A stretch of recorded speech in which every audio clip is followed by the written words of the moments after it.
we are very glad because we have a special.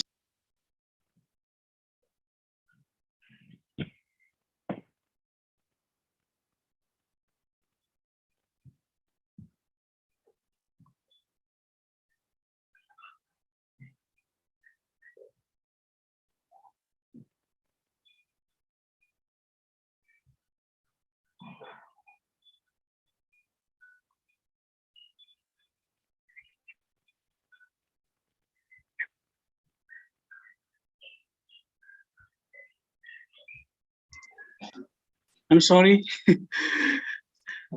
I'm very sorry because connection problems. Okay. Without wasting our time, I would like to invite Associate Professor Dr. Jastwan to give a lecture. Okay. Maybe Professor Jastwan.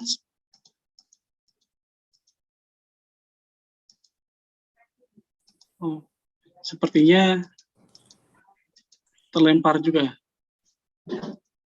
Ya, sudah kembali kelihatan sampai. Oh, sudah kembali.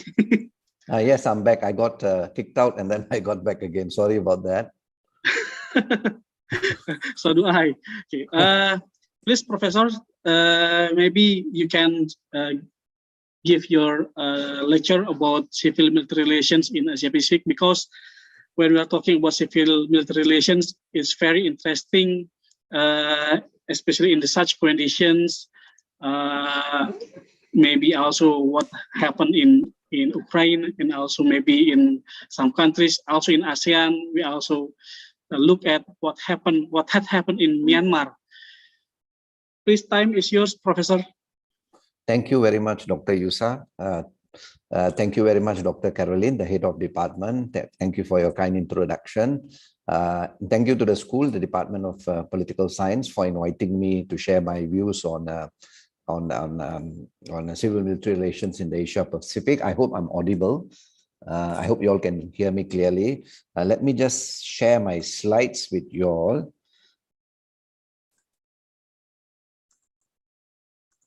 Okay, I hope you all the slides. Yes, okay, we can see the slide.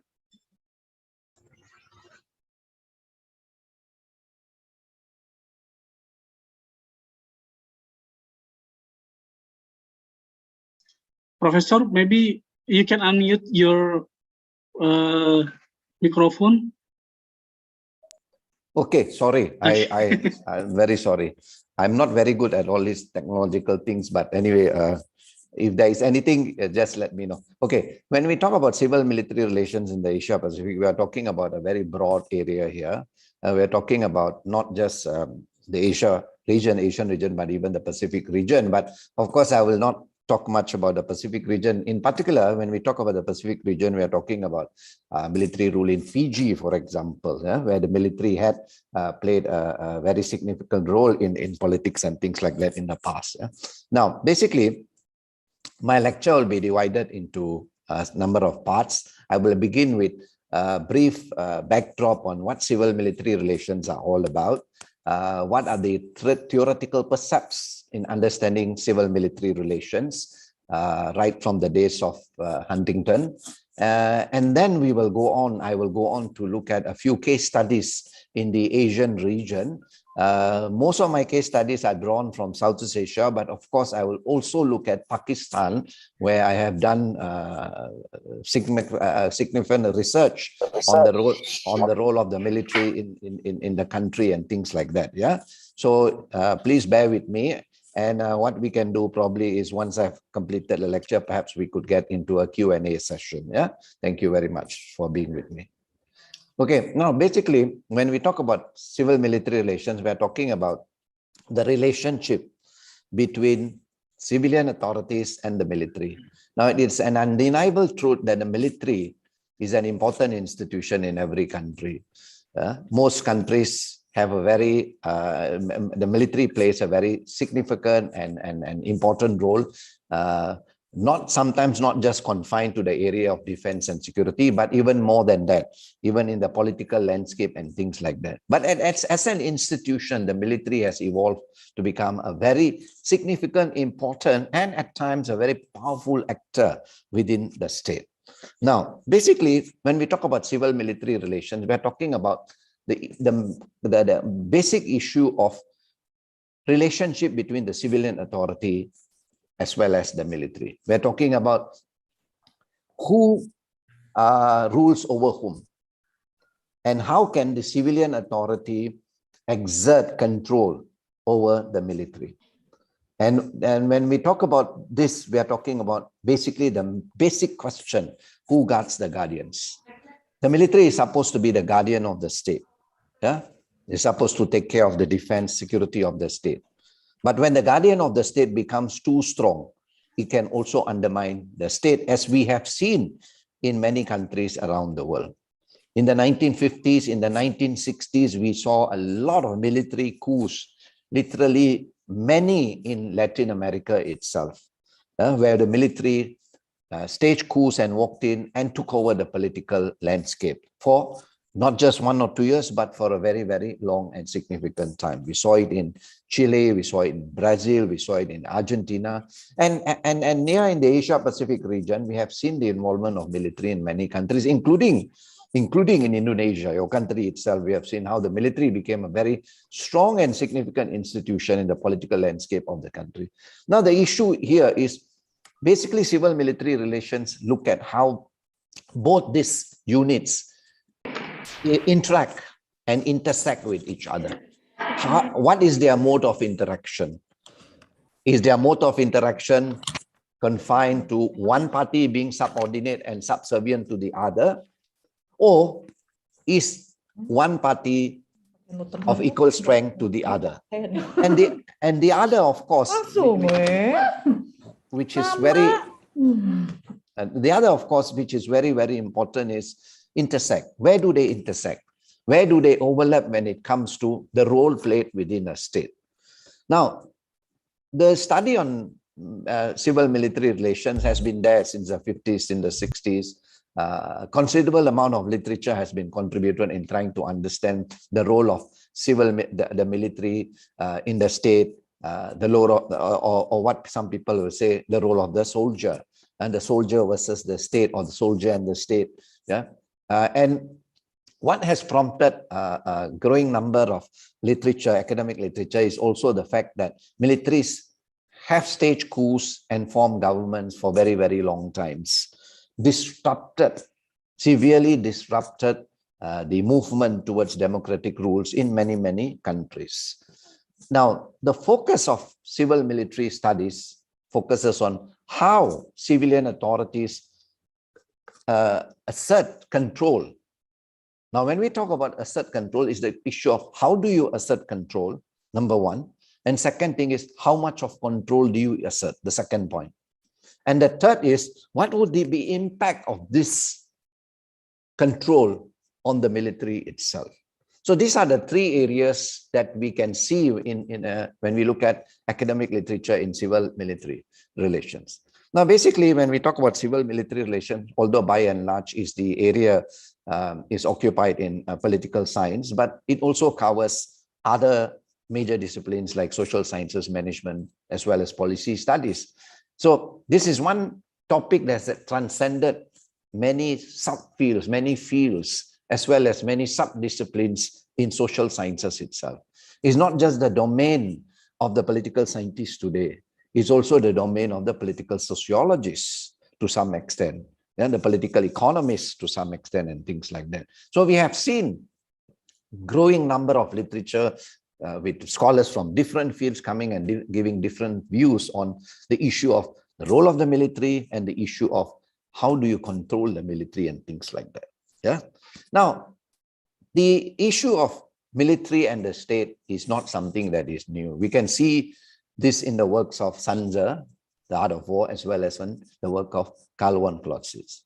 Both these scholars argued that the military organization are servants of the state.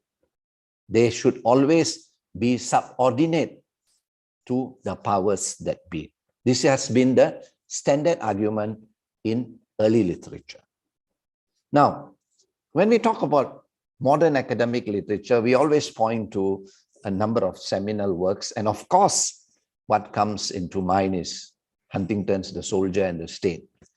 Huntington was one of the first few to look into this whole idea, not the only one, but one of the first few to look into this whole idea of civil-military relations. But of course, his contextualization was more focused on the role of the United States government as well as the United States military to some extent, although the entire idea of CMA, civil-military relations, was later expanded to cover other areas as well.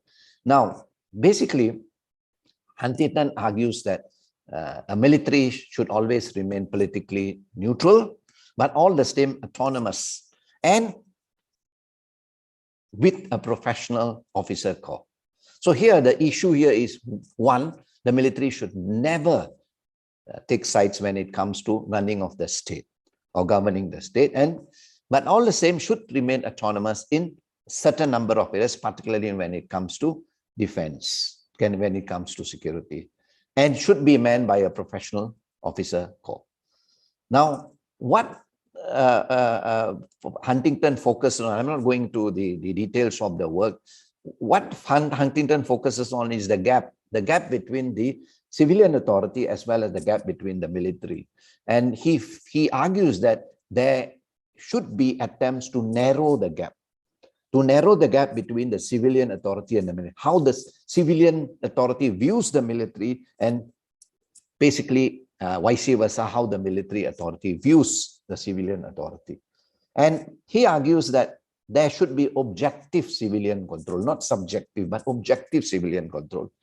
Whilst there should be control from the civilian authority over the military, but all the same, it should be limited to a number of areas. But then again, there should be areas where the military should have a say as well, particularly when it comes to the core business of the military, which is defense and security.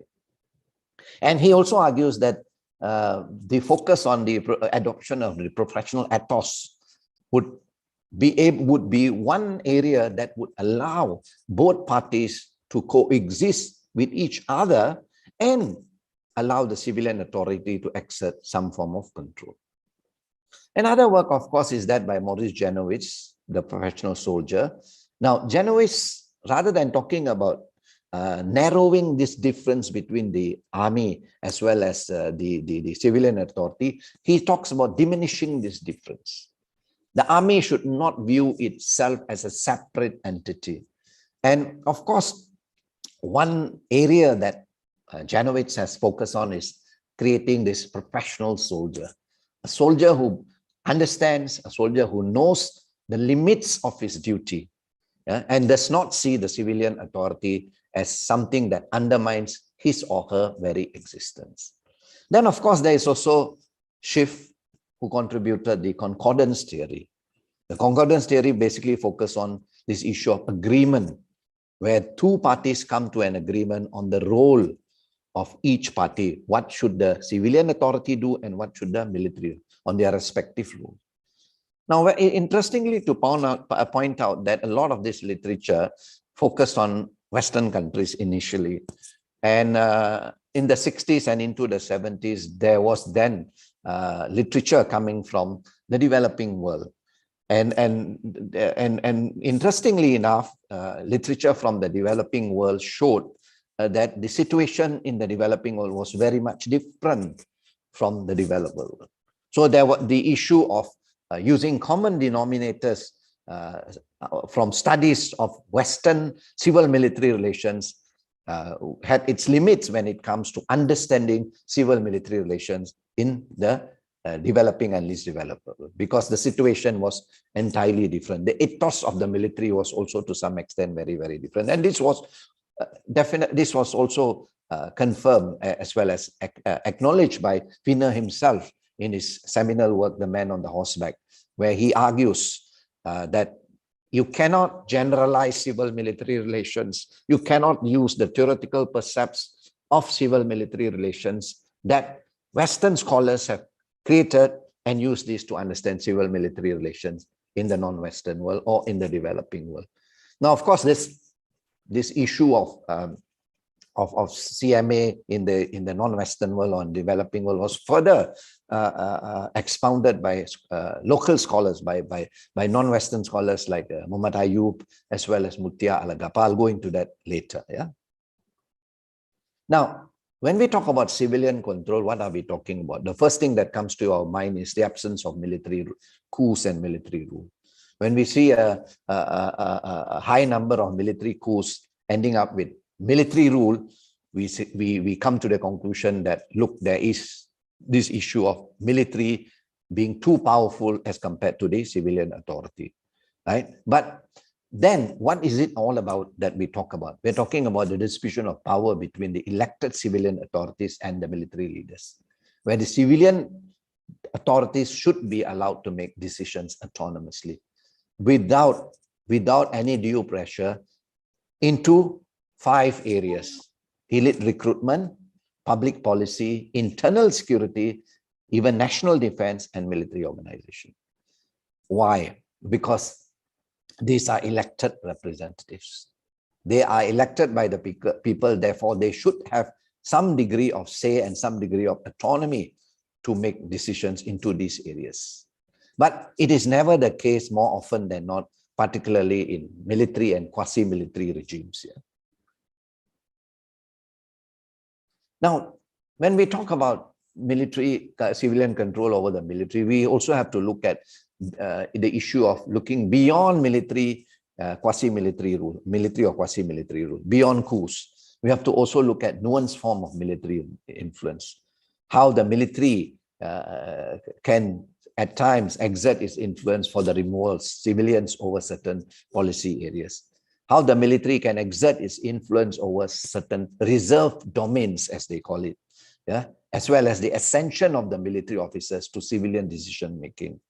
More often than not, in many parts of the developing world, we find military officers retiring from the military and then running for office, and at times maintaining a very close link with the organization they had once served for decades, thereby to some extent directly or indirectly providing some leverage to the military once again. So sometimes there is never a complete cut-off between these two sections of the state. The other, of course, is the creation of parliamentary oversights, bodies that provide an oversight to the military, that provides a check and balance to the military.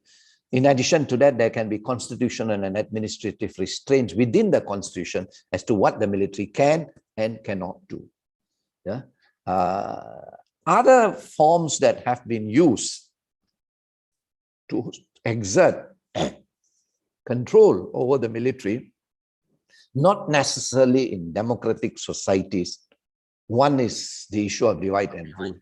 How the issue of the creation of countervailing institutions can provide a check and balance against a very strong military. Rather than giving the military a total monopoly over security and defense, both internal and external, states to some extent have, there are examples of this, that have created institutions like border guards, paramilitary forces, presidential guards, secret police. All these institutions provide a check and balance, are apparatuses used by the democratic or quasi-democratic civilian authority to check the military, rather than providing the entire monopoly to the military. The other, of course, is the suggestion that a military should be created on the basis of functional specialization. The military should be a highly specialized military just to defend the country from external threats, and full stop. A military should not be exposed to other areas and things like that. Of course, that there are pros and cons of this. Then the issue of ethics. What kind of ethics governs the control between the civilian authority over the military? But generally speaking, how do you now inject this whole idea of norm of obedience? Norm of obedience to the civil authority and to the state, where the guard remains as the guard and to some extent the guardian of the state, rather than turning itself into the state. Now, this can be done through ascriptive characteristics, which goes back to in the whole issue of the one I raised earlier, that is recruitment and things like that, as well as incentives. How governments can provide certain incentives over the military. In Malaysia, for example, the field of civil-military relations. Now, to start with, we have never seen a coup. Our military has always been subordinate to the civilian authority since 1957. And that not from my knowledge, there has not been any attempts by the military to usurp the power of the civilian authority. Although at times we have heard rumors that the military might take over and things like that. Even in 2018, there were rumors rife in KL that the military was thinking of taking over the state. But of course, that never happened. And I think that boils down to a number of issues about ascriptive characteristics and incentives provided by the state, as well as how the state can ensure the infusion of the norm of obedience. Now, when we talk about Asia Pacific, like many parts of the developing world, we have seen our share of what we call kakistocracies, quasi and military and quasi-military dictatorships. We have seen plenty of them. We have seen many countries falling under military rule. We still have countries still under military rule. A number of them are still around. Now, but generally speaking, if we look at the statistics today, and we look at the statistics in the 50s and the 60s, we will find that generally the number of military coups and military governments that has been established when compared to the 50s and 60s has shown a decline. And this is partly attributed to democratic consolidation. Now, once upon a time in Latin America itself, we saw a whole host of countries under military rule, not to mention Asia Pacific and Africa. The latest statistics of 2019, interestingly, shows only 2 regions of the world still seeing this prevalence of the military as an institution in the political order of the state. In 2019, since 2019, we have seen 6 major military coups around the world, only 6. Now, when we compare this to the earlier days, the number was much, much higher. Now, interestingly, out of the 6, 5 happen in Africa, which clearly shows that the military as an institution in Africa does take the opportunity to intervene into the political landscape of some of these countries. The examples here are Sudan, Mali, Chad, Guinea, and Burkina Faso, which was, I think, this year, if I'm not mistaken. And of course, close to our region, in our region itself, Myanmar, in February 2021, when the military usurped power from a civilian elected government. Yeah.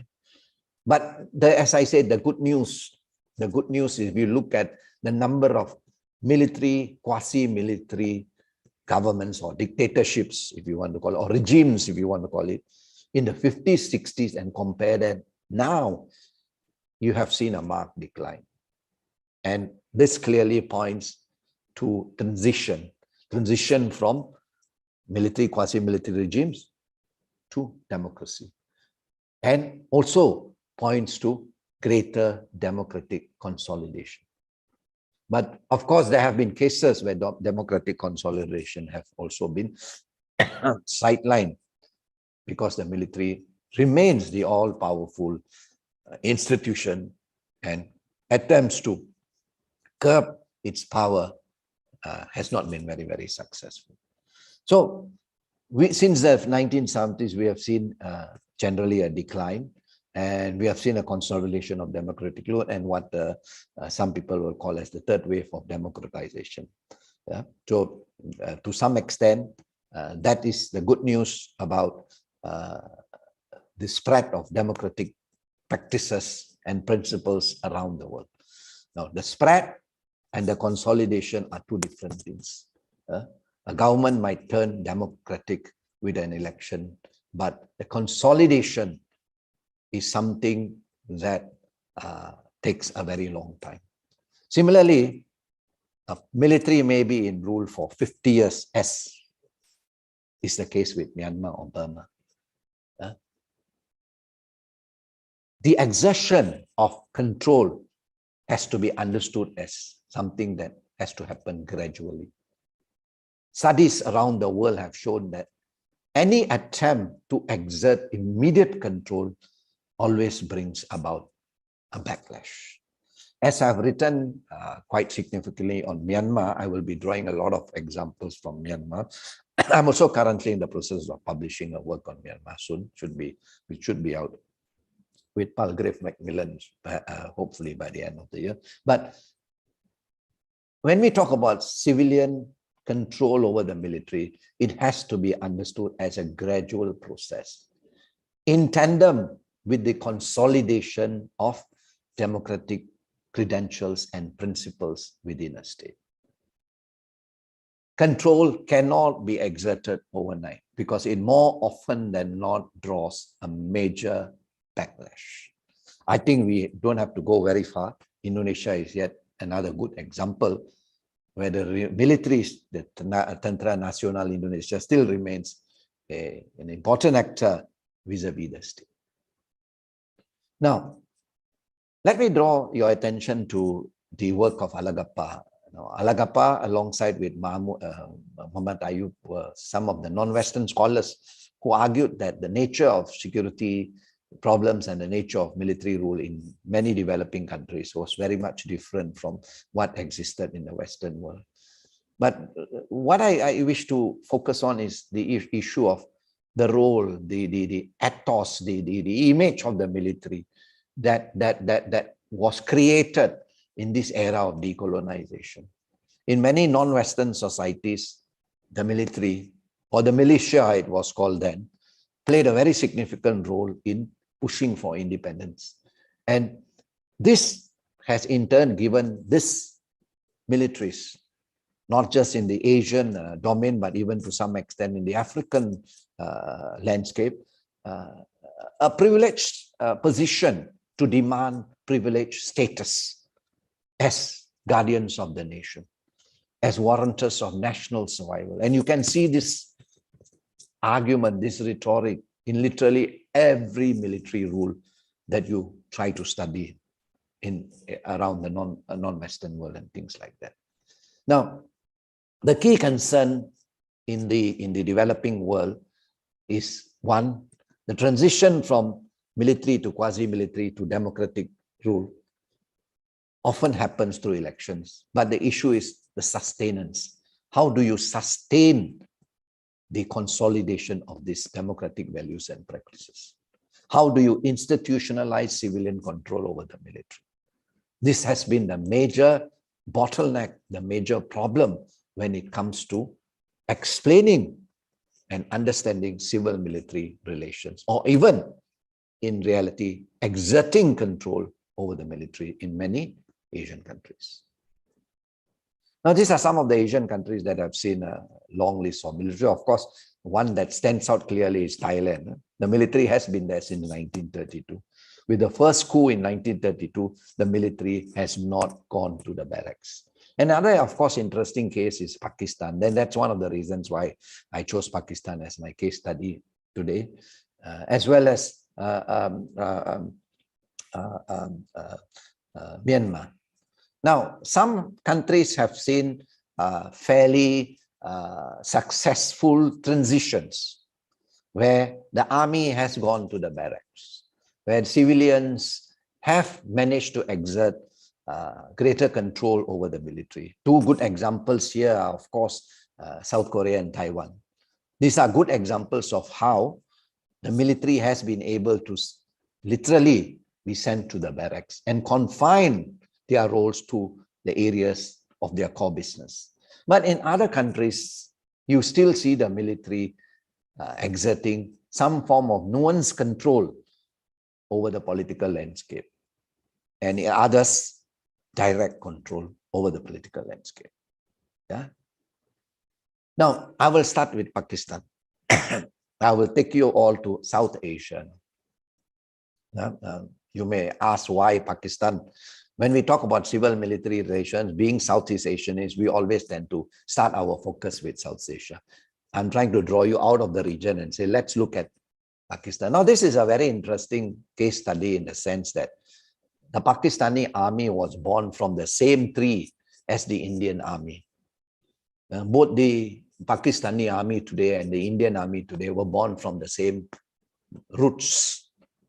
But the difference between both is the Indian army is subordinate to the civilian authority, but not the Pakistani army. The Pakistani army has more often than not intervened in the areas of civilian authority over the last 5 years. In fact, since independence in 1947, Pakistan has seen about 33 years of military rule. Now, this begs a question. How come the military in Pakistan is different from the military in India, whereas they all came from the same tradition, the British tradition, the British army. So did the Malaysian army and the British tradition. But suddenly you find the military play. Now, there are a number of reasons why. The Pakistani military remains a very formidable and important institution and would remain so in the near future, because attempts of civilian control has not been very, very successful in Pakistan and never been very well. And of course, there are also internal and external conditions that have also allowed the military to continue perpetuating its status quo, its power. Yeah. And we find that in Pakistan, so far we have seen 4 major coups in 58, 69, 71, and 99. The last was very much related to the Kargil War. Now, understanding the role of Pakistani army warrants one to look at how the army maintains its status quo through the interplay of both internal as well as external factors. Right? Now, what are these factors? First and foremost, to understand the role of the military, one has to understand how was Pakistan born. Now, Pakistan was born through the dismemberment of India. And Pakistan was created as a 2 enclave state, East and West Pakistan. Of course, East Pakistan today is Bangladesh, which is no more part of Pakistan. It's an independent state itself. And interestingly, also saw military rule in the initial years after independence. Bangladesh was born in 71. By 71, 72, it was already under military rule. Interestingly. Now, why is it that such a situation has created very powerful institutions? I'm not going to look at Bangladesh, because in Bangladesh, the civilian authorities have been, to some extent, not to a great extent, quite successful in trying to exert control over the military, but not in the case of Pakistan. As I mentioned earlier, in the case of Pakistan, the military will continue playing a very important role in the foreseeable future, and coups may happen in future as well, because the civilian governments have no iota of control. Now, some of the reasons why military continues and emerge as the most important actor is when we talk about the elites of Pakistan. In 1947, who were the elites of Pakistan? The military. Why were there no administrative elites? Because the IAS, the Indian Administrative Service, that was created by the British Raj and today continues under the independent Indian government as well, the IAS. The core of the India's administrative service was predominantly Hindu. So when partition came, only a small fragment of Muslims who actually served the IAS went off to Pakistan. The number of military officers was much, much higher. Education system was very much controlled again by now. So when we saw this movement, of people, the exodus of Muslims from Pakistan or from India to Pakistan, we saw the military becoming the main institution, the military becoming the core of the intelligentsia in Pakistan. Yes, of course, there were administrators, but a very small number. So when you talk about the learned, the educated, who were there in 1947 in Pakistan? The military. So that obviously gives them this prominent role. The same goes for Thailand. If we look at Mongkut's reforms, what was the first area of reform that Mongkut went into? He reformed the army. He tried to create a professional Western-style army. So at the end of the day, where was the intelligentsia coming from? From the army. The same goes for Pakistan. Now, apart from that, in 1951, when Jinnah passed away, in 47, Jinnah passed away in 47, 48, my mistake there. The government fell into the hands of Liaquat Ali Khan. Liaquat Ali Khan was a very weak leader. Eventually, they saw the assassination of Liaquat Ali Khan at the same place, if I'm not mistaken, where Benazir Bhutto was assassinated, around the same area. And this created a leadership void, a leadership vacuum. And political parties, as usual, started scrambling. Of course, the major political organ of Pakistan then was the Muslim League. But there were also regional factions, regional factional parties based in Sindh, in Punjab, that started the scramble for power. So much so, this led the military to seize power because of the squabbles that were going on. The second is political factionalism. We know that Pakistan is politically factionalized. Corruption levels are very, very high. And we have seen very weak political parties. More often than not, if we look at the history of coups, we find political parties being brought down due to massive corruption. Look at the case of Nawaz Sharif himself. Why was Nawaz Sharif's government ousted? Corruption. Not just at the level of at the national level, but even at the provincial level. Third, institutions. Now, India inherited very strong institutions. Pakistan did not. Pakistan did not. Pakistan had no institutions in 48. They only had regional institutions. They had no national level institution. The national level institutions were in Delhi.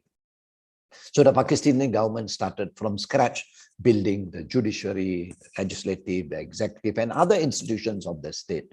Yeah, and coupled with this was the issue of administrative services, the bureaucracy. They had to start from scratch. Now, Pakistan is a country that is dominated by feudal lords, by landlords. So you have this competing interests of the zamindars, the landlords, the people at large, the army, and another new, the political parties, and another new actor that has become a political force in the Islamic clergy, the mullahs. So you find all these few groups competing for space, political space. And that adds further to factionalism in Pakistan. Provisionalism is another issue in Pakistan. At the end of the day, it is all a question of who controls Pakistan, the Sindhi or the Punjabis. To some extent, the military is highly Punjabi, and the political landscape at times is Sindhi. When the Bhutto family comes into power, it's the Sindhis who rule Islamabad. But the military, by and large, has always been in the hands of the Punjabi. So provincialism is again another factor that has allowed to weaken the entire state and provide the military with a leverage over all things. Political parties today are so factionalized that you have political parties not just based on the region, but based on very, very small issues. The current Prime Minister of Pakistan has added more fuel to this political factionalism, actually, by coming up this whole idea of the Khyber Pakhtun political parties and things like that. Now, this has also created a lot of problems when it comes to running the state, because politicians are more often than not fighting with each other.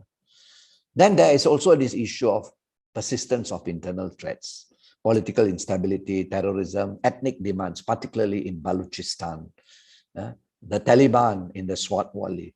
So all these reasons are often used by the military to ensure status quo, to ensure they have a leverage, to ensure that the civilian authority depends on them when it comes to safeguarding the country. the external threats. Now, the external threats, I think what is very important is to understand the creation of Pakistan. Pakistan was created, according to Indian historians, out of the womb of India. India has never recognized Pakistan as a nation, but rather as a state. For Pakistani army, the greatest threat to the survivability of Pakistan is India.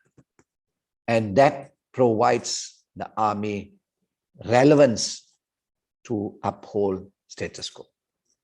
Why? The India threat. And coupled with this is also because Pakistan has always been what political scientists would call as the frontline state. In 1979, it became a frontline state because of the Soviet invasion in Afghanistan, and of course after 9/11 as the bulwark against the global war on terrorism. Both these events have to some extent, to a large extent, and further empowered the military. Now, one must understand that when you look at the military and you look at the politicians, the military are in no mood to give up their privileged status. It is often known that the military's generals. Can someone mute because there's a bit of disturbance?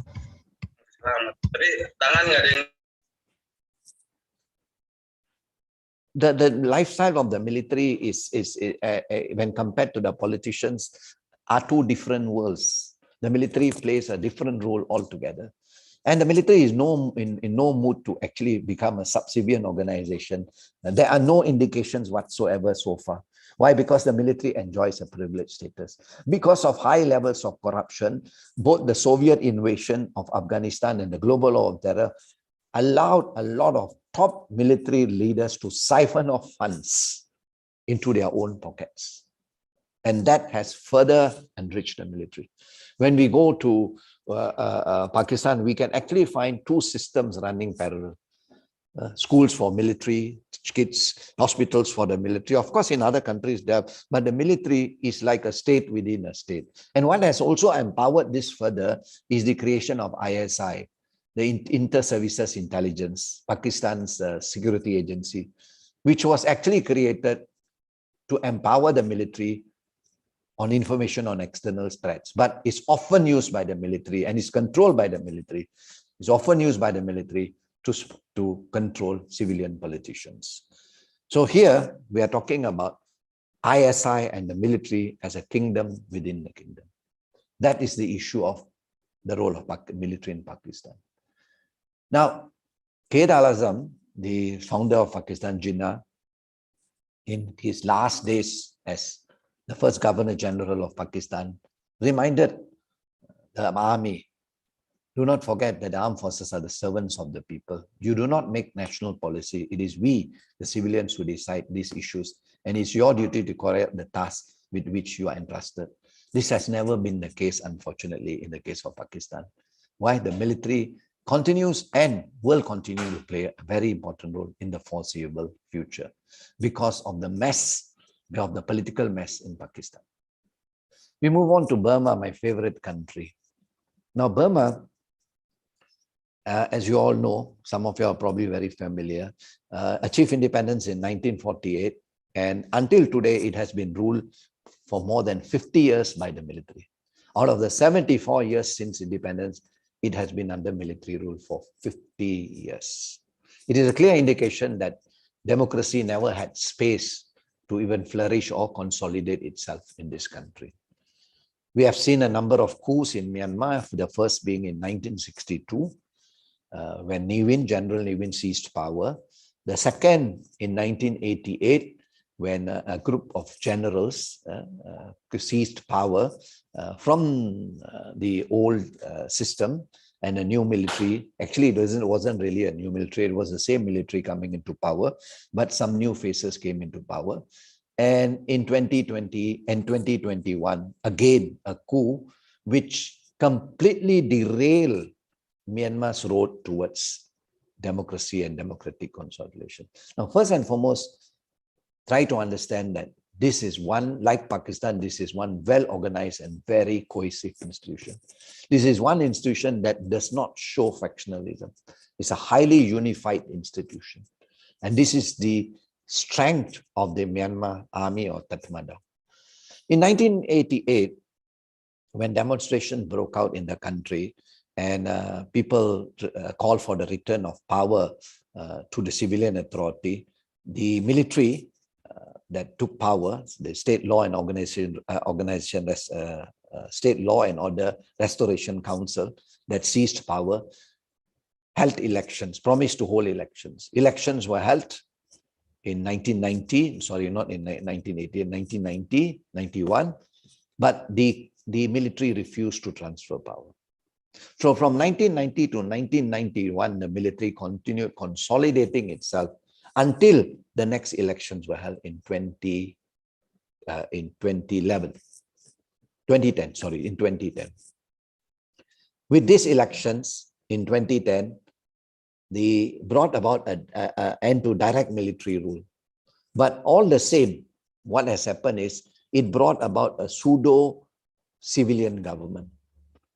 The military decided to orchestrate and form what is known as the USDP, the Union Solidarity and Development Party, that won the elections overwhelmingly because Aung San Suu Kyi's NLD was barred from contesting. And of course, she was also under house arrest at that point in time.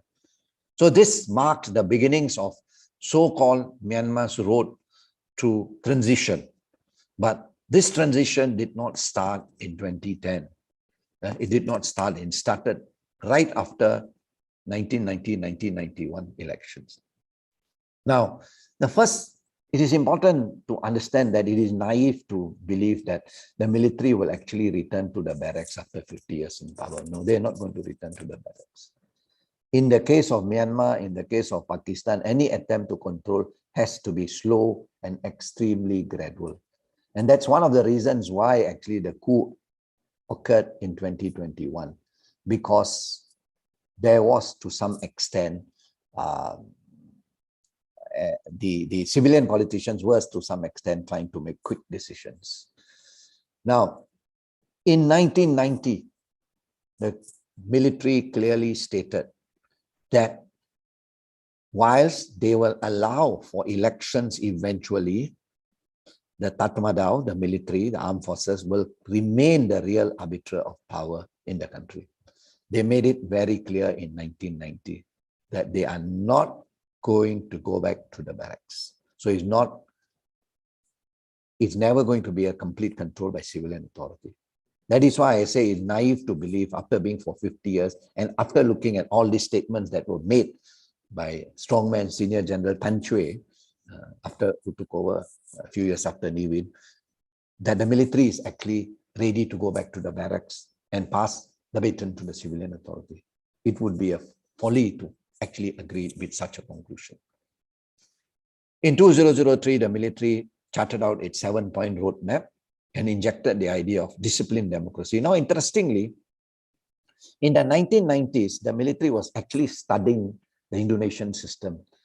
The top military leaders in Burma actually made a few trips to Indonesia in the 1990s. This was actually just before Myanmar joined ASEAN in 1999. There are a few trips were made to understand how is it that in Indonesia, the military could exert so much of control. So there was a lot of traffic between Jakarta and Yangon at that point in time. And of course, instead of using the idea of guided democracy, the military decided to inject the idea of disciplined democracy. Disciplined democracy, whatever it means, meant that the military would continue to be the arbitrator of power in the country. In 1991, when the elections were held, when the civilian authorities demanded the transfer of power, the argument of the military was it cannot transfer power because the 1974 constitution doesn't allow that. So they need a new constitution before power can be transferred. The first constitution was in 48. The second one is 1974, which institutionalized military rule. So the army argued in 1991 that the constitution doesn't allow it. So we need to sit down and come up with a new constitution. And what did they do? they dominated the entire process. They put up their own representatives. Of course, NLD was allowed a small representation, but eventually NLD walked out and was never invited back. So all the input was all from the military people, from their own representatives and things like that. And these two, finally, this constitution was implemented in 2008. Now, interestingly, just before this constitution, the military undertook a referendum to ask the people of Myanmar. And the data that they got was they got 97% of people in the country agreeing. That was simply impossible because in 2008, Myanmar was also hit by Cyclone Nargis. And the entire Delta area, the referendum couldn't take place. A sizable population lived there. So we really don't know how they got their 97%, but it was good enough to show to the world, look, 97%, 98 or something like that, agreed that this is the constitution. So what did they do? They introduced the constitution. Now, this is very interesting. It reaffirms the leading role of the military as the guardian of the constitutional order, national integrity and sovereignty of the UN. These are the three key features that you see being repeated over and over and again. Now, interestingly, after 1998, the Tatmadaw also evolved itself from agent of the state to the state itself. Especially from 1974 onwards, it started doing that. It started becoming the state itself. We are the state. We are not just the agents of the state. Without the Tatmadaw, there would be no Myanmar. That's the rhetoric, that's the propaganda you will get when you analyze all the statements that were being fed to the people of Burma every day in the working people's daily, and then later in the new light of Myanmar. Now, the other thing very significantly that happened was after 88, Myanmar abandoned its so-called socialism, Burmese way to socialism, and to opt for what is known as a military-dominated rentier capitalism, where the military now became the most important player. The military, as well as its cohorts, ex-generals, became the single player in the national economy. So it started opening up in economy. At the end of the day, who benefited? The armed forces. The Myanmar holdings, which is controlled by the armed forces, the cohorts, the former generals, the families of them, they all started enriching themselves. It brought in investments despite all the sanctions, but of course investments were fairly low because Western countries did not invest. Mostly it came from the Asian countries and things like that. But generally it enriched this so-called military coterie, the generals, and this is what has always kept the military intact. The spoils of war, the spoils of war. Now, interestingly, in the case of Myanmar, in 2015, we see a civilian authority coming into power, Aung San Suu Kyi's NLD winning with a landslide victory. But when we look at this reform has never been dictated by the civilian authority. It has always been dictated by the military. It's the military who has decided on the agenda as to what should be done. So the 2021 coup was no surprise to many of us who have been Burma watchers for 30 years. Now, what are the reasons? One, you have to understand the origins of the Tatmadaw. The core of the Burmese army comes from the 13 comrades that were trained by the Japanese to fight colonial officers and to fight the colonial government. And later, of course, they also started fighting the Japanese. One of the foremost officer was Aung San Suu Kyi's father, and another officer number 13 was General Nevin, who seized power in 1962. This issue of 13 comrades have always been used as creators of the nation, the fathers of independence, the safeguards, the guardians of the nation. So go back to the whole rhetoric of the Tatmadaw, how the entire thing has been orchestrated through the history books, through the media. The origins of the state is born out of the 13 comrades. And that's the origins of the Myanmar armed forces. Second issue is also political factionalism. Political factionalism was very bad in the 1950s. When Myanmar achieved independence in 48, it became a Westminster-style democracy. But unfortunately, in 1958, UNO, then the Prime Minister, brought the army in because the political elites were just fighting with each other. There was a lot of squabbles going on, and Ne Win was invited as a caretaker government. In 1960, and elections were held. Ne Win was brought back into power. Fighting did not stop. Factionalism did not stop. In 1962, the military seized power and remained till 2015. Not 2011. 2011, why? Because although 2011 elections were held, it was a pseudo-civilian government still backed by the military. The third was the problems related to nation-building posts. The politicians couldn't solve the problem. The Burmese economy started nosediving, poverty started increasing, land was in the hands of the Indians, on the hands of the migrant community. So when General Ne Win seized power in 1962, what is the first thing he did? He took all this land away, and he became very popular. So in the 60s, the military became a very popular institution in Burma because it was trying to solve the problems of the... It's just the same story when you go back to Gaddafi's early days of military rule, ascension to power. In the case of Myanmar, it became a very popular institution. And what happened, it started building on this popularity. But at one point in time, it started having very hard policies on the civilian population. Its popularity started going down. So the issue of finding solutions to problems of post-independence and things like that was one of the reasons why the military came into the forefront. Third is ethnic insurgencies, which continues until today.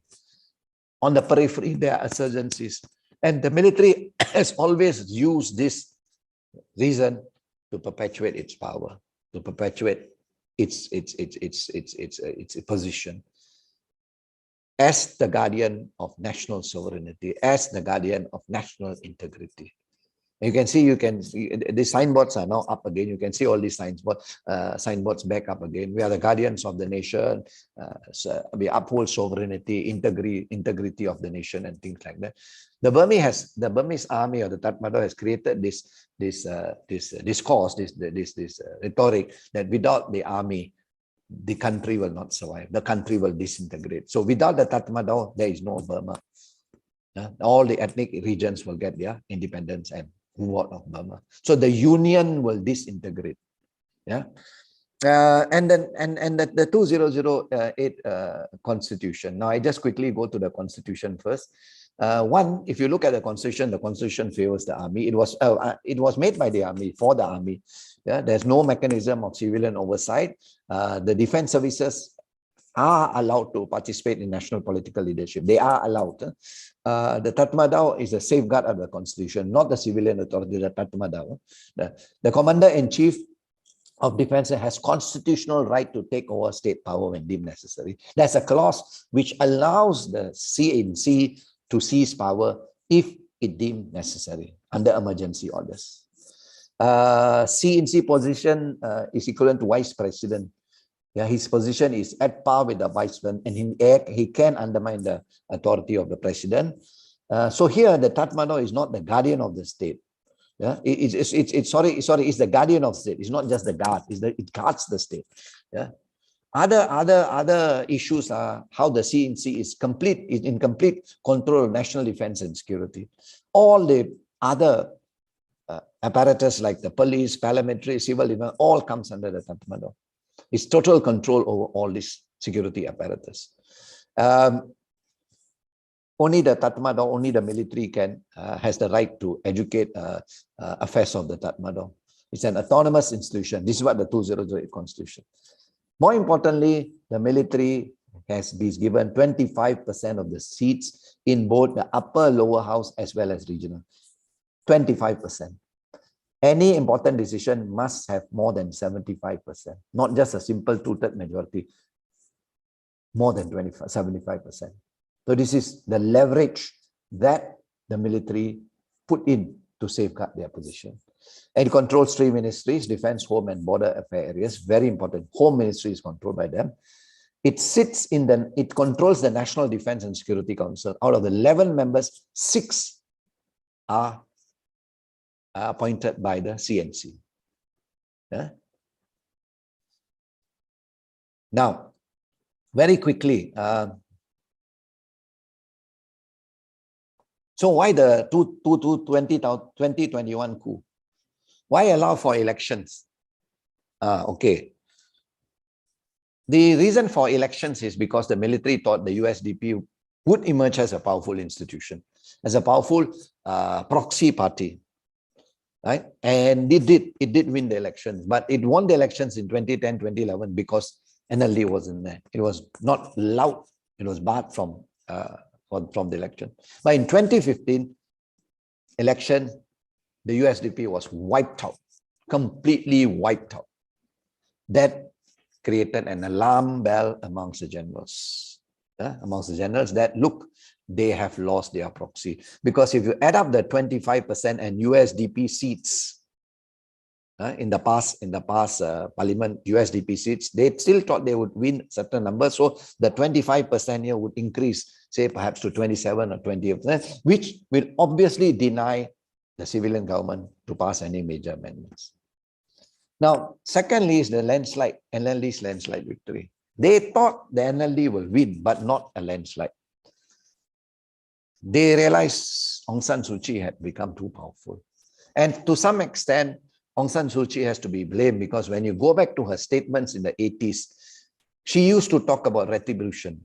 She used to talk about if civilian authority comes to power, the military will have to pay a price. In the initial years, the fear amongst the military is still there. Although she stopped talking about that and she started talking about reconciliation, there was never meaningful reconciliation. She proposed the idea of reconciliation between the civilian, between her party, between the ethnic insurgents, as well as the military. There was no meaningful reconciliation. Yeah. The other is a personal ambition of General Min Aung Hlaing. He had actually overshot the office. And he was finally supposed to retire in July 2021. So some scholars argue it's personal ambition.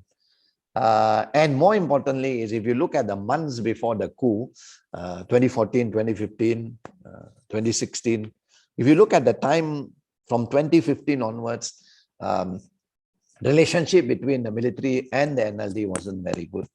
The military on many occasions used brinkmanship bargaining, tried to use force to pressure the NLD and all that, but more often than not, the differences grew, particularly the differences between the general and Aung San Suu Kyi.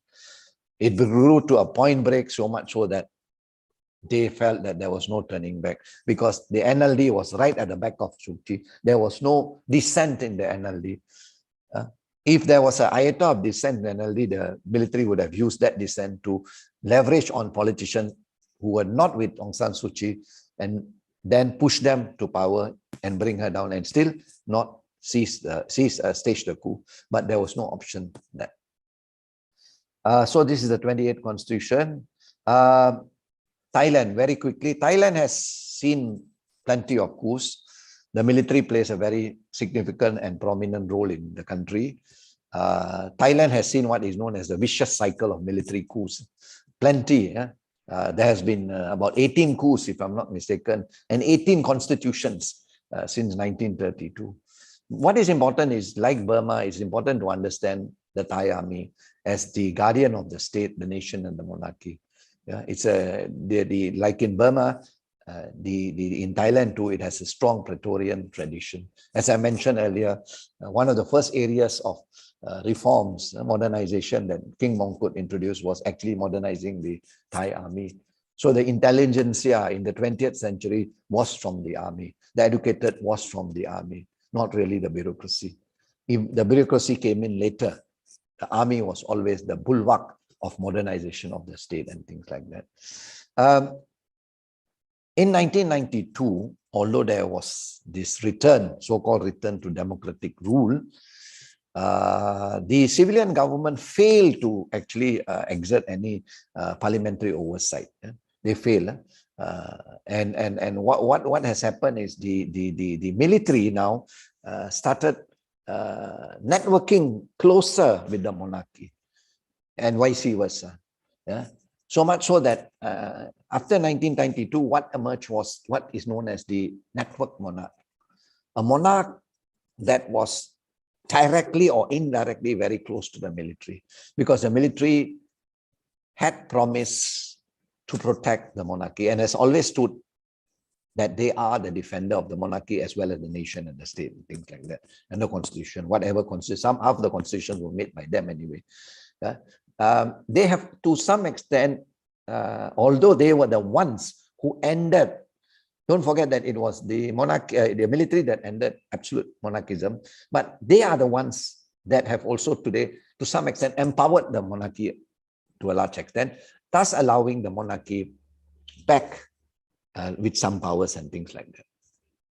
Now, the other issue about civilian authorities and political parties is, although in Thailand, Thais or even foreigners are not allowed to say anything bad about the king, but amongst the political parties, there have been talks about the role of the monarchy that is too strong, too powerful.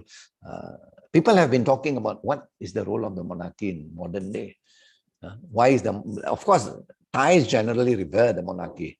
Yeah, they revere the monarchy. Monarchy is considered very, very important symbolic figure and things like that. But there are also the younger generation who keep asking this question of why are we supporting? I'm not trying to suggest that there's the move towards republicanism, no. But there have been talks about why are we supporting a monarchy that only performs a symbolic function. So the military sees that opportunity, that gap there, to tell the monarchy, look, we are with you. And as the monarchy is revered by both the military and the political parties, therefore the monarchy steps in as the arbitrator more often than not when there is a political crisis and things like that. In 2001, Sinawarta was ousted from power in 2006. He attempted to disrupt this network, this monarchy network between the monarchy and he was trying to do that. He was trying to empower political parties and things like that. And that's one of the reasons why there was the coup. Now, interestingly, when we look at 2006 and 2014, the reasons for the coup, was to protect the monarch. Although in 2006 there was also the talk about the coup being held to ensure political stability and all that, but very clearly the military was telling the Thais that look, the coup is because we are loyal to the monarch, and the political parties are disrespectful of the monarchy. And of course this is what Croizon calls as a monarchized military, a military that has slowly turned the discourse to say that, look, we are not just protecting the state or the nation here, but the very symbol of the nation, the monarchy, that is revered by all of you. You all have a lot of respect, so we are the only ones that can protect. Why the coups in the past? Political factionalism and corruption. That's very common use. In 2006, the reason was restore democracy. But of course, that never happened. They intervened, they ousted Thaksin, they allowed fresh elections. Yingluck, Thaksin's sister, won, and then there was another ouster again. 2014, very clearly, the military came out openly, upholding order and defending the monarchy. Very clear. Why is the military so powerful? One is because political parties are highly factionalized. There's this North-South divide. There's also this issue of Muslim South and things like that. But more importantly is the tradition that the army has been built with. The top leaders of the country, when you do your homework carefully, you will find a lot of people who actually run the country have some or other connections with the army, great-grandfather or what served as the army. And same goes to some extent in Myanmar and things like that. But more importantly is the army's involvement in economy. The army is a very important player in the economy. not just internally, but even externally. In the 1990s, the army generals in office, not retired, and in office, were getting lucrative logging concession from the Myanmar army in Thailand. The Myanmar army basically were giving these concessions because they needed someone to come down and chop the tree so that they could go after the Karens at the border. So they allowed the Thais to do this job. But of course, the Thais were lifting all the precious logs and things like that. Now, so these are some of the things about the patterns of civil military relations that we have seen. I don't wish to comment on Indonesia because I'm sure you all are more aware of what is happening in your country. The reason I gave you all the different examples is so that we can actually try to draw some parallels, some conclusions about why are these militaries still very, very powerful and things like that. But I think what is important to understand is before we look at civilian control over the military, we have to understand the type of regime we are dealing with. Are we talking about a military regime or we're talking about a quasi-military regime? In the case of Indonesia, to some extent, although General Suharto was a military man, but eventually control became quasi.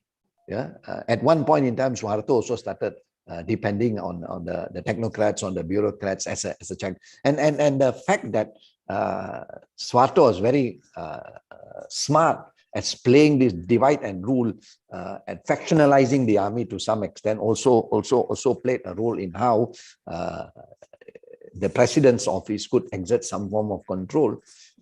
But the civilian government exerting control, according to some scholars, it's still a gradual process.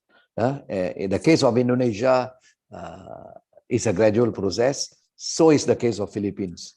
The military remains an important institution, and the threat of military coming into power or usurping power always looms on the horizon. As I said, military influence might not just take the form of military coups and usurping power, but may take a more nuanced form, the kind of influence they can exert and all that, things like that. So generally speaking, this is what civil-military relations are. And I think we have got about 30-40 minutes to discuss. Now, just to end, to conclude, let me draw attention to two conclusions made by Barani, Zoltan Barani, who has written a lot on civil-military relations. And he argues that democracy cannot be consolidated without military elites who are committed to democratic rule. As long as military elites are not committed and obedient to a elected elite, democracy cannot be consolidated. This is the reality of democratic consolidation. And Croizon, Juan, and Lawrence argues as long as the military possesses autonomous decision, the democratic elected authorities power to govern, and the quality of democracy remain limited. So is the case in many countries, including Pakistan, including Bangladesh, including Philippines, Indonesia, but not really the case with Taiwan and South Korea, where they have been slightly more successful in exerting control. So this is where one has to understand the type of regime. Now, in the case of Myanmar, the military single-handedly rules the country. So top-down is the military. And when we talk about top-down is the military, we're talking about how after 62, the army, the Tatmadaw, militarized the state. Not just in terms of enhancing the power of the military, but more importantly, in putting military lieutenants, generals, and all that in every ministry. So, and the entire civilian bureaucracy became subservient to the military. Every department, and not just minister, putting generals as ministers is one thing, but every department head was a former military man or a military man, active as well as former. Ambassadors were appointed from the military.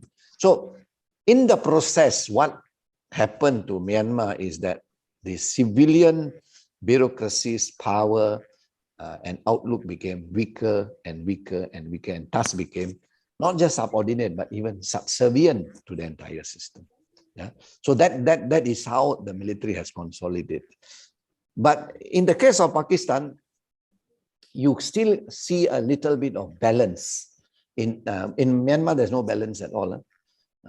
But in the case of Pakistan, you still a little bit of balance between the civilian authorities, between the bureaucracy to some extent, as well as the military. Over the years, the bureaucracy has also been empowered. So there are times when even the bureaucratic structure can impose constraints over the military. Yeah? But not to a large extent, to a limited extent. All right. I think I have come to the end of my lecture. With that, thank you very much, and thank you for your attention. And I'm ready to take some questions. Yeah, thank you very much to Associate Professor Jastwan Singh. And okay, I will give the time to students. Maybe anyone here who wants to ask questions or maybe to discuss with the specific examples, maybe about civil-military relations in Asia Pacific. Okay, anyone? Okay, there is 1, 2, 3, 4 students here. I will give time to Muhammad Atur. Please. Okay.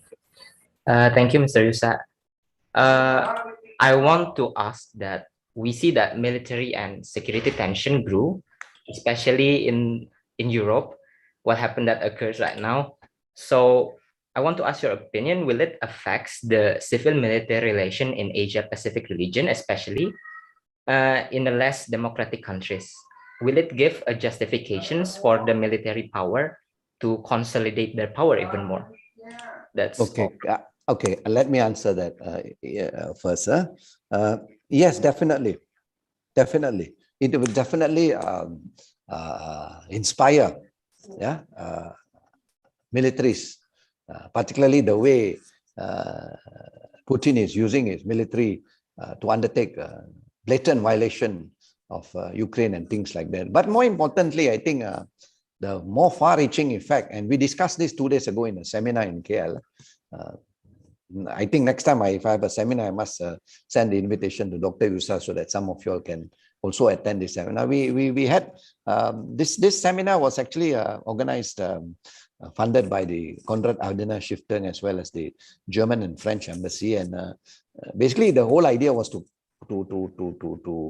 discuss the Indo-Pacific construct, which is something that has been very popular in political science, IR literature in the Asia Pacific. But then the core of the discussion went on to how the issue that is happening in Ukraine definitely to some extent can embolden China. Let's not forget that China too claims large areas in our seas, in the South China Seas. Looking at, I think what China probably is doing now is it's probably studying, seeing how, to what extent Western sanctions, American sanctions can cripple. What can the West do?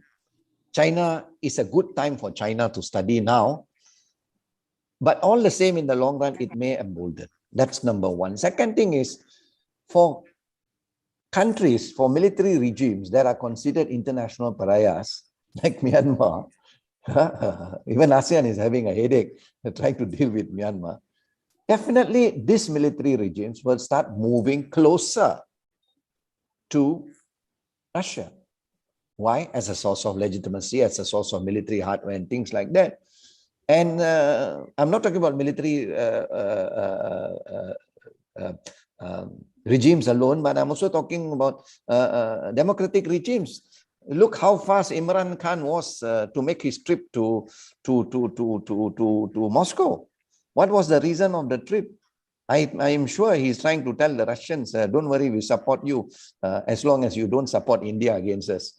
Because the main concern of Pakistan is always India, and India maintains very close relations with Moscow. So here comes Imran, quickly running to Moscow and probably telling them, don't worry, we don't think it's an invasion. What you're doing is right, but make sure that whenever India tries to encroach on us, so you see the balancing act has already started. It all depends to what extent all these measures, not just sanctions and all other measures, but definitely it is not just only going to embolden militaries and things like that, but it's also going to have a rippling effect on the global economy, especially when we are trying to recover from the COVID-19 epidemic. The last thing we need to see is oil prices going up, which are already going up, unfortunately.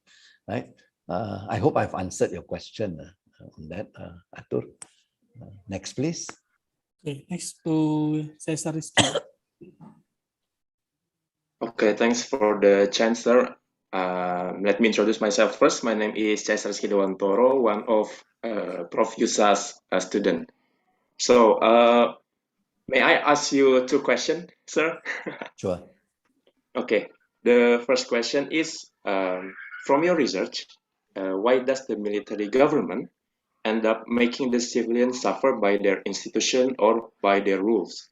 Was it the coup is to make the civilians' well-being better? And the second question is, okay, I stop there first. Let me answer the first. Let me answer the first. Okay. Now, if you go back to certain military rules, initially some of these military governments were not bad. Like as I said, Myanmar, Nevin actually tried very hard to correct the economic imbalance between the Burmese and the migrant community by, of course, his approach was wrong. So was Idi Amin's approach. You can't snatch land from the migrant communities and just give it.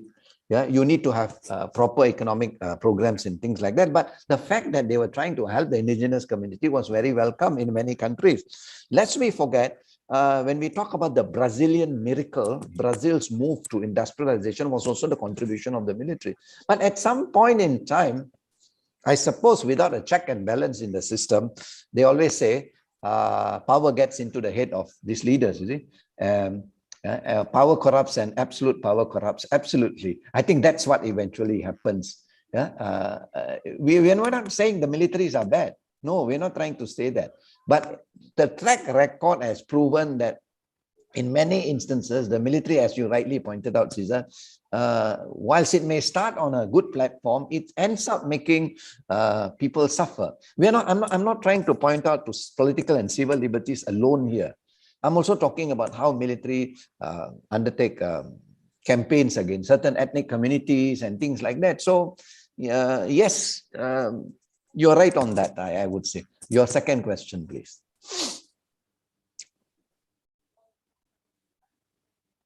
Okay, thank you for the answer, sir. And the second question is, I want to ask your opinion about if military can be that powerful to do a coup. For example, is it possible in North Korea or in China, they do a coup? And why, from far as we know, there are no coup in China or North Korea, sir? Okay, that's it. Thank you, sir. Thank you very much. Now, the first starting point, I think, is one to understand regime type. What kind of regime are we dealing with? Yeah. In the case of Suharto's Indonesia, it was not really a military regime per se. It was a quasi-military regime. When you compare Indonesia under Suharto and you compare Myanmar, it was two different regimes altogether. Here was one that used the military as an institution, empowered the military, I'm talking about Indonesia, to maintain control, whereas there, it was a military maintaining control. So when we talk about in North Korea and when we talk about China, the first starting point is to understand how does the leadership, the political leadership, maintains control over the military. I am not going to answer about North Korea because I'm not an expert on North Korea. I'll have to confess on that. I don't want to give you wrong information. But China, now China, PLA, People's Liberation Army. The People's Liberation Army cannot be separated from the political elites. It's part and parcel. Go back to Chinese history. China became communist on the 1st of October 1949. Who brought communism to China? Mao Zedong. But who fought for it? The PLA. The PLA is an integral part of the Chinese political setup. It's not you or me, it's not civilian versus the other, it's part of it. So therefore, when you look at the composition of the Politburo, when you look at the composition of the top committee that makes decisions on all that, the military's presence is very, very important. Military's input is very, very important. So this is how the so-called political elite of the Politburo maintain control over the military as making them a part of it. So the possibility of coups is reduced, thereby reduced, because who has the say at the end of the day is the army. So the starting point of any research is to understand the nature of the regime. What kind of regime are we dealing with? We go back to South Korea, for example, during the presidency of Park. Now, Park started changing the nature of authoritarianism. He started doing what exactly Suharto was doing. In fact, that's why he started slowly moving the army and marginalizing the army to the area of defense and security. Whereas if you look at the earlier period, no, the army was a part and parcel of the entire political setup. So going back to your question on why are there no coups in North Korea and all that, in the case of North Korea, the limited information I have is the leader. You see, in the case of North Korea, it's a personality cult we are talking about. It's the rule of a person over an institution. What we have to do is, how is this personality cult imposing its influence? This influence is imposed through incentives, through privileges. One of the most privileged, in fact, the most privileged segment of North Korea is the army. Whose kids goes to universities, who gets better housing, good in the army. Go to Burma, go to Myanmar, look at the army hospitals and look at the general hospitals. The army hospitals are far equipped. Same is the case with Pakistan, and I think to some extent, same was the case to some extent in Indonesia itself.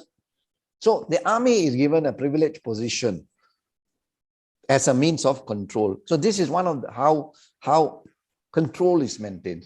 But in the case of China, I think one needs to look at the entire political setup of China. PLA is an integral part of the Chinese political Politburo. So it's not considered as you or me, it's considered we here.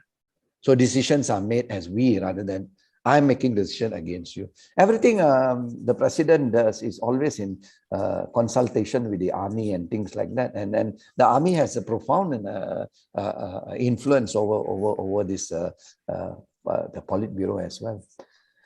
I hope I've answered your questions, Yusa. Yes, very answering, sir. Thank you so much.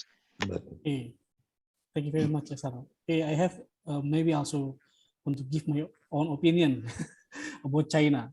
I look at that Xi Jinping as a president is also, his position is not fully secure because of the political situation in China is also maybe developed, especially when the Communist Party itself in China pushed Xi Jinping to create big and good policy, especially how Xi Jinping must to make the South China Sea area become their policy in to create the stronger position of China itself in the world, especially in the regions. I think that's all my question, and I think maybe we have to look at about maybe in 1 or 2 years. Does the Xi Jinping position is secure in China? It's all depend on the international policy that he have to build. I think that's all. Yeah, correct. Okay, please to David Christian. Okay, thank you, Mr. Yusa, for the opportunity. Maybe I'm gonna ask some question to Prof. Jastwan. Why is most of Asian leaders come from military background? For example, in Indonesia itself, there was 2 presidents that have a solid military background. As Prof. Jastwan already said, one of it are Suharto, and then the next is Mr. Susilo Bambang Yudhoyono. is it relevant for these people with military backgrounds to become a head of state or governments, since the two of it, military or civilian, had a very different way of leadership and against each other? It's very the opposite. Will it gives an advantage, or the opposite too? Will it gives a drawbacks to the civilian military relations? Okay, thank you. Now, I think the issue of why in some Asian countries you find political leadership provided by the military goes back to this whole issue of what is the role of the military, what is the tradition of the military in the history of the country. Where was the intelligentsia born? As I mentioned in the case of Thailand, the initial intelligentsia was born out of the military. So when you talk about 1920s, 1930s Thailand, you're talking about the educated, the highly Western educated people coming from the army. And as there was a void of leadership from other segments, therefore the military comes in and provides leadership and things like that. Yeah. Similarly goes the case of Pakistan and things like that, but not the case of Burma, interestingly. In the case of Burma, the political parties had leaders who were highly educated. You see, it's a different situation altogether. It's a highly educated middle class, because the British invested quite a bit on the bureaucracy in Myanmar. In 1937, Burma was separated from India and created as a diarchy. So instead of being part of British Burma, it's not being British India, it became British Burma.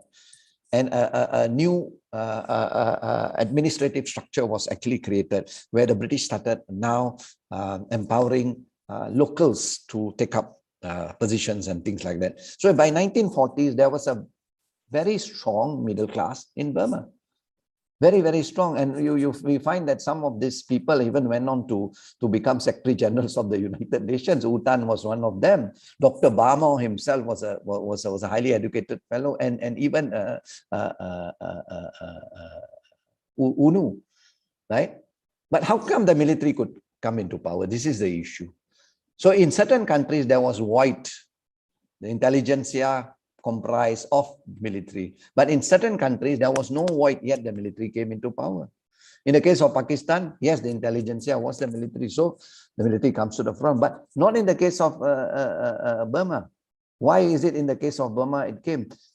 You see, to understand the ascension of military into power, one has to understand the situation that provides the military springboard to come into power and seize power. Why do military seize power? This is the first question I think we need to understand. And secondly is, who is seizing power from whom? Yeah? The contender is backed by whom? In the case of Indonesia, the contender was a general, Suharto. Of course, the external factors too played a role in trying to prop Suharto to make that grab for power against Sukarno and things like that, right? But in the case of Indonesia, Sukarno was not really a fully military man. He was to some extent a nationalist, a politician and things like that. Suharto was. One, as I said, you have to understand under what circumstances do military seize powers. Yeah. Now, the second point I think you were trying to get at is, if I get you rightly, is that you suggested that militaries are not good. No, I don't want to say militaries are not good. No. As I said, there were militaries who did a lot of good to certain countries as well. But of course, there must always be a limit. There must always be a check and balance and things like that. There are militaries who develop countries. There are militaries who have destroyed countries. I'm not trying to say that I am in opposition to democratic ideals and things like that. No, I'm not trying to suggest that. But there is also such a thing called benign military rule. Yeah? Benign military rule is something that one has to look at. And in the initial years, this was actually the case. So in a nutshell, one has to look at the circumstances under which military leaders come into power. Two, how do they use, what instruments do they use to consolidate and perpetuate their power? How is this done? Of course, in more often than not, this is done at the expense of political and civil liberties, but not just that. Not just that. Political, military and quasi-military regimes more often than not ban political activity. Yes, in many countries, Suharto did that to some extent and create single party state and things like that. Push the Golkar to the forefront and things like that. To become the redesign the role of the army into the concept of Dui Fungsi. Indonesia is not the only one. Indonesia is not the only one. As I said, the Burmese were trying to do that as well. That is why when they were studying the Indonesian model in 1997-98, they changed their name from SLOC, State Law and Order Restoration Council, to State Peace and Development Council. So here, the issue of development, pembangunan. The Malaysian Army too had this concept, KESBAN, Keselamatan dan Pembangunan imbued. Now, these were mechanisms used by civilian governments to control, or mechanisms used by authoritarian governments to exert control over the military. Okay, so it all depends on what kind of regime we are dealing with, what kind of situation we are dealing with. And not all militaries have a bad record. If you go and ask the Pakistanis generally, if you ask the middle class, is the military good? They say bad. Why? Because there's no political element. But you ask the man on the street, is the military good? Yes, they defend the country from India. Because the rhetoric that India is the threat to the survival of Pakistan is bought by the man on the street. And this is the majority. So I think you need to look at what level we are trying to analyze the situation. I hope I answered your question, David. I think it's very answered, because what I get is for the military to get the power is based on many circumstances too. Opportunities, maybe like the person they want to topple with power is, that is one of the factors too. That's why Suharto able to topple Sukarno from its position as president. I think it's very answered. Thank you, Professor, for the answer. Okay, thank you, David. Next to Parisha. Please to ask question. Okay, thank you for the opportunity, sir. First, let me introduction myself. My name is Parisha Salma, and I want to ask you some question. I still confused. Why should military and politics be separated? What is your view on the military conflict that took place between Russian and Ukraine that happened right now? I know the war was also based on... Sorry, 1 minute. We take one question at a time, huh? Okay. Because when you say too many questions, I keep forgetting. Okay, your first question was? What was your first question, Parisha? Why should military and politics be separated? Okay, for the simple reason, studies have shown that these two different units should play a distinct role. What is the purpose of the military? This is the first question we need to ask. The purpose of military is to defend the nation, to safeguard the state. Yeah? And the role should be confined to that. I'm not trying to suggest that militaries are not smart or stupid or something like that. But I think it is the issue of professionalism. It's the issue of ethics. Yeah? If you are there to defend the state, then you are supposed to look after that. Now, that's point number one. Yeah? Because this is what, in any government, there should be a check and balance between the different units or institutions. The second one is, we look at all most of the military, civil military relations in all the case studies, right, from Europe and particularly in the developing world, we can find, and undoubtedly it's true, and I think some of you may or may not agree with me, it's okay, but in the long run, military rule does more damage than good. Because to keep power, yeah, the military starts building a cohort of elites around it. And that distorts the state, that distorts the administration of the state. In many studies that we see, in the long run, I'm saying, not in the short, in the long run, it is more damage than good that the militaries have done. And the third point, is for democracy to consolidate and to flourish, there has always to be a check and balance, not just on the military, even on the civilian authorities. Yeah, your civilian authorities too has to be checked and balanced. That is why we have division of powers in many democratic societies between judiciary, the legislative, and the executive. This was the same issue that the founders of the American Constitution were trying to answer. Not just who guards the guardians or who controls the military, but who controls us. What if politicians, the president's office starts doing things that are detrimental to the people and things like that? This has been the debate about to what extent good practices, best practices, or good practice, democratic practices can be imbued to a nation. So that's my take on that. Your next question, please, Parsia. Okay, the next question are still related in one question that I asked. What is your view on the military conflict that took place between Russia and Ukraine that happened right now? While I know the war was also based on political issues, so I guess military and politics are still related. The main things that I want to ask is, what is the limitation between military and politics based on what happened in the problem in military between Russian and Ukraine? Thank you. Okay. Now, first and foremost, before I answer the question on what's the role of the Russian military in this this whole fiasco in Ukraine, let me start off by saying that what the Russians have done is wrong. This is a clear, blatant invasion of a country, and the international community cannot just stand by and look. The international community must make a strong stand. Whether you are a small state or a big state, you must. I'm not sure what the Indonesian government has said, but the statement from the Malaysian government has been very, very disappointing. The government in Kuala Lumpur has refused to call it an invasion and an aggression. And I think that's very disappointing. A lot of former diplomats have come out very strongly to say that, look, come on, this is something that cannot be condoned. Because if you're saying that is right, then I think the Chinese should do what they want to do in the South China Sea. It's okay then.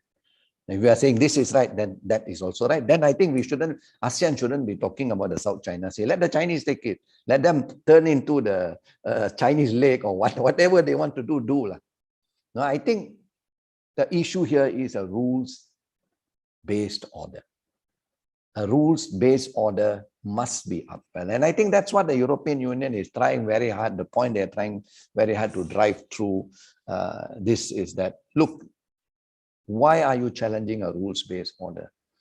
And we are trying to create one, and in our region, ASEAN has always been upholding this whole idea of not just rules, but a norms-based order. And we have always been the champion of this. What is the position of small states if big states can just walk in and, it's something that you cannot condone. And it's especially in the 21st century when the priorities should focus on how do we now get out of this COVID situation, create a robust global economy, strengthen health facilities throughout the world, because whilst the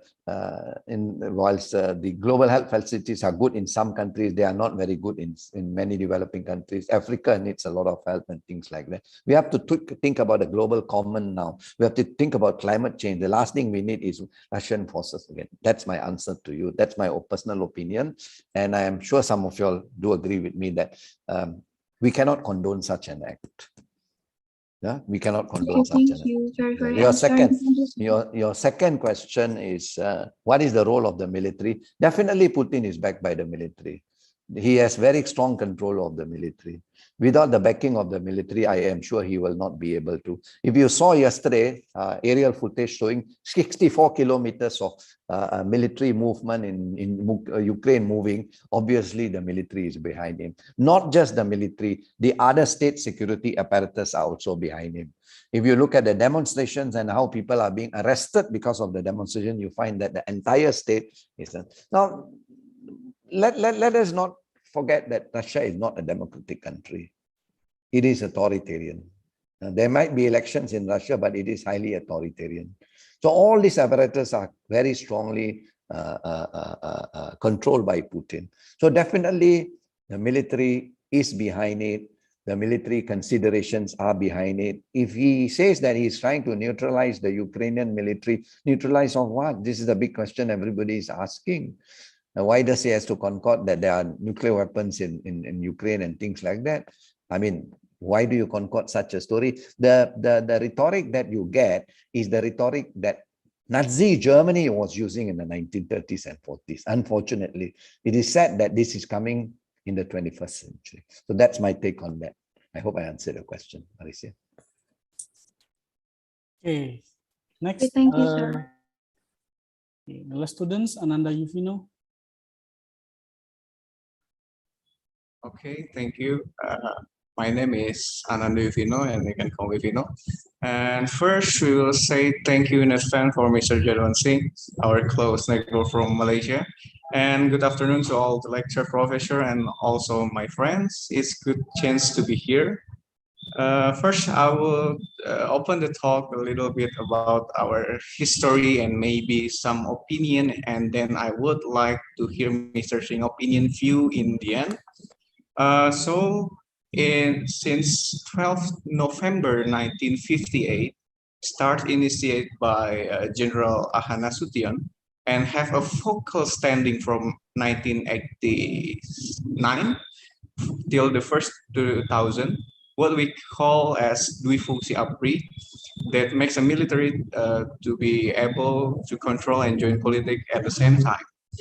Like what you say, we can still find country that controlled by military and maybe want to start like in Myanmar nowadays, as is tendency of government to do by many countries, especially around the World War II or before, even now. The military leadership gave birth to more dictatorship, and I agree with that. Especially for the democratic state, we must to uphold the process of gathering and the opportunity for all the people to rule, not only the military. In one side, our military institution is most trusted institution in Indonesia. And so, Mr. Singh, in the end, can we hear your personal opinion, side of view, as we can say our close neighbor from Malaysia and observer who can see our own history with global opinion as global citizen, is we look better and effective with Dui Fungsi system in that era in another countryside, or global scenes better with this way, with any consequences that all we know. Because if we remember your opinion, know about politics, the party is so corrupt, and yeah, I'm agree with that. And now our political culture is only get score for 0.38 around that. So it was bad, I think. Thank you for the time, and thank you, Mr. Sai. That's my thank you, Mr. Sai. Thank you. I'm not sure what your question was, but let me just... okay, the military playing the Dui Fungsi role is not something that is new or confined to Indonesia. As I mentioned, even in Malaysia, the Kesban was introduced to sort of like enlarge the role, diversify the role of the army, particularly to these whole areas of development and things like that. Yeah, as I said, I can't seem to get your question, but so generally speaking, what's my view of the Indonesian army? If you want me to ask you, you said the Indonesian army, the Tentera Nasional Indonesia is trusted. Maybe, but I think one should also go out of Java, go to the outer islands and ask people whether it is the case of the kind of relationship they have. I don't think so. People in Papua would agree with that, particularly in areas where you have trouble and things like that. So it's just like I'm trying to. Let me take you to Pakistan. I'm very familiar with Pakistan. In Pakistan, if you ask you ask the Sindhis, do you trust the army? You know what's the answer? No, we don't. And you ask them why? Because they are Punjabis. Because there are two different ethnic groups. They are Punjabis. We don't trust the Punjabis. So you see, the ethnic makeup of an army also can sometimes impact on the image of the army. In the case of Myanmar, the army is made up of Bamar. There is very small ethnic representation in the army. In fact, a lot of these ethnic groups are militia. They're not with the army. They are fighting the army and things like that. So the view of the army in Myanmar amongst the ethnic groups is very, very low. Of course, amongst the Bamar itself, because of the coup in 2021, it's very, very low. So the image of the army, it all depends on who is giving you the answers and what kind of image do people want to see of the army. For the middle class, who are very content with Western democratic ideals and this whole idea of political and civil liberties, yeah, the role of the military should be confined to the area of defense and security, full stop, that's it. They should just be there, that's it, and let the civilian politicians. But the same answer, you might not get the same answer in Pakistan. In Pakistan, they might say, look, the politicians are corrupt. But on all the same, when you go to India, India is also a highly corrupted country. How come military is not intervening in politics? Why is it that in India, the civilian government has ability to exert greater control over the army when compared to Pakistan? I think one has to look at a lot of factors, the history, historical factors, the constitutional and administrative restraints, the ascription policies, the incentives for the military, a whole. So exerting control is not just something that can be done overnight. It is gradual. It should be negotiated. When control is not negotiated, you get a backlash. That's what happened in Myanmar. Yeah, because Suu Kyi had already said she wants to change the constitution, and the military had already told her, go on dreaming. We will deny you the more than 75% because we already changed the constitution. You get it? And and this problem, this brinkmanship has been going on not just for the last 3-4 years, for many, many years. So eventually, what Schiff has said is true, to some extent is true. The Concordance Theory. The elites from the civilian government and the military must come to an understanding to ensure that their roles are defined properly. And this should be embedded into the administrative structure, into the constitution, so that everybody know what their role is, and so that they don't now impinge on other people's role. So that's how a political setup, as I said, even a civilian government needs to be balanced. You cannot just allow a civilian government without a check and balance in the system. Because again, there will be over-concentration of power in one of the branches of the government. I hope I answered your question, if I get it right. Thank you. Actually, Mr. Singh, I asked about the view about compare with our era in the Dui Fungsi ABRI and this era, but I think it's quite answer me because the view, it should be more pragmatic. So I think that's quite answered me. Thank you, Mr. Singh. Thank you. Okay, thank you very much to Associate Professor Jastwan. And before we close this general lecture, I would like also to have a question for you, Prof. Jastwan. Okay. Maybe can we compare about the political regime in Myanmar? I mean that military regime in Myanmar with what had happened in Egypt, especially when Morsi as a president then have been caught by the military itself. Okay. Yeah, sorry. Yes. Okay. All right. Now, the similarity is there. Both are military regimes. And there is also stark differences under conditions which they have come. In the case of Myanmar, as well as in the case of Egypt, the ascension of power of these regimes have derailed the country's move to democracy. It has completely derailed. Yeah? But the problem is, one has so-called the quote-unquote backing of Western countries, especially United States. The other does not have, because the other, Myanmar, ousted a candidate who was the favorite of the West.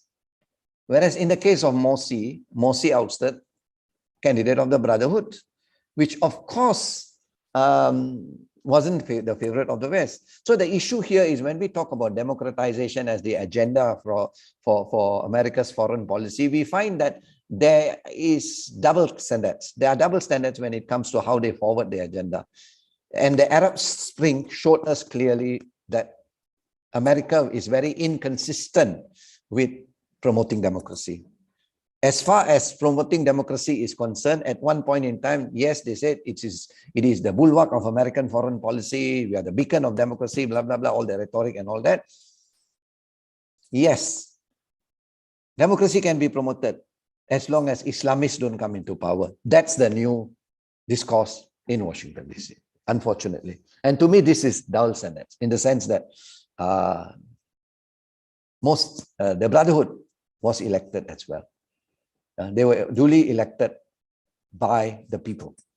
But unfortunately, the West chooses to see it in a different light altogether. So this is some of the problems that we've had. And you find that criticism towards the military regime when they seized power was, I would say, from Washington, D.C. was rather mild. Compared to the criticisms that was thrown at the Myanmar. I'm not trying to condone, don't get me wrong, I'm not trying to condone military governments usurping power. No, I'm not trying to suggest that, but I'm trying to also point to the fact that America talks about democratization, it exports democratic ideals, but when people decide to take democracy into their own hands and choose their own governments, no, there's a handbrake there. No, you can't do this. I think Tunisia also created some concern when the Islamist party came into power and things like that. I think so. It is also depend on the political ideology. Yeah, correct. Thank you very much, Professor Jastwan. Very interesting journal lecture, and this is the end of our session. Maybe we have one more meeting for next week. Maybe we can discuss about the models of civil military relations, which have very different between the Huntington and also Janowitz and many else. Okay. Sorry, Dr. Yusa, I'm not free for the next few weeks because. Okay, maybe we can reschedule time. We will discuss in the WhatsApp maybe. Sure. That's fine with me. Before I close, I will give you what e-certificate, and I will show the certificate to Professor Jastwan. This is the e-certificate for you. Thank you. And I will send through email or WhatsApp after this class. Thank you. Once again, thank you very much. And for everyone here, don't forget to fill the attendance, and also maybe we can meet again in the next sessions with Professor Jastwan. Have a nice day. Good afternoon. Assalamualaikum warahmatullahi wabarakatuh. Thank you. Thank you very much, Professor. Thank you. Thank you. Thank you very much, Professor. See you later on and from the knowledge.